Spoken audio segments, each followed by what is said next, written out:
महाभारत का युद्ध समाप्त हो चुका था। पांडव जीत चुके थे और धर्म की स्थापना हो चुकी थी। लेकिन जीत की इस खुशी के पीछे एक माँ की चीखें छिपी थीं। एक ऐसी माँ जिसने अपने 100 पुत्रों को खो दिया था।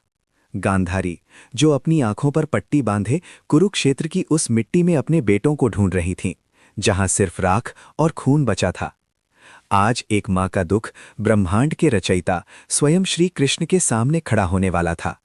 जब श्री कृष्ण गांधारी के पास पहुंचे तो उन्होंने सोचा शायद गांधारी उन्हें देखकर शांत हो जाएंगे, लेकिन हुआ इसके उलट।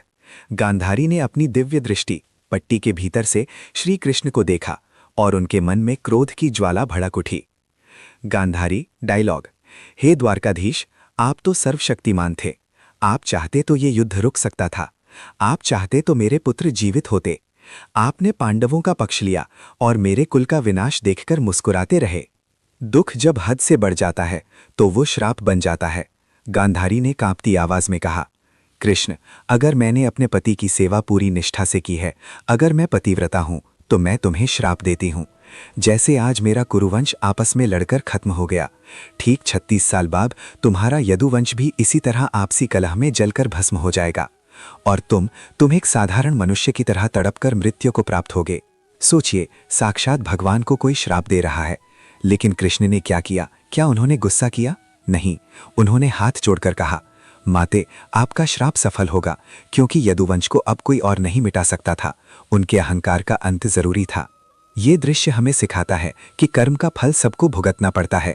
कृष्ण ने इंसानी अवतार लिया था, इसीलिए उन्होंने इंसानी भावनाओं और उनके परिणामों को सहर्ष स्वीकार किया। इतिहास गवाह है, ठीक 36 साल बाद द्वारका में गृह युद्ध छिड़ गया। यादव आपस में ही लड़कर खत्म हो गए और गांधारी के श्राप के अनुसार एक शिकारी का तीर श्री कृष्ण के पैर में लगा और उन्होंने अपनी देह त्याग दी। एक युग का अंत हो गया। दोस्तों, गांधारी का श्राप हमें बताता है कि इस दुनिया में कोई भी नियम से ऊपर नहीं है, न राजा, न रंक और न ही स्वयं भगवान।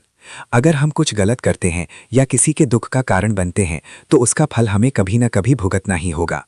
आप इस बारे में क्या सोचते हैं? क्या गांधारी का श्री कृष्ण को श्राप देना सही था? अपनी राय कमेंट में जरूर बताएं।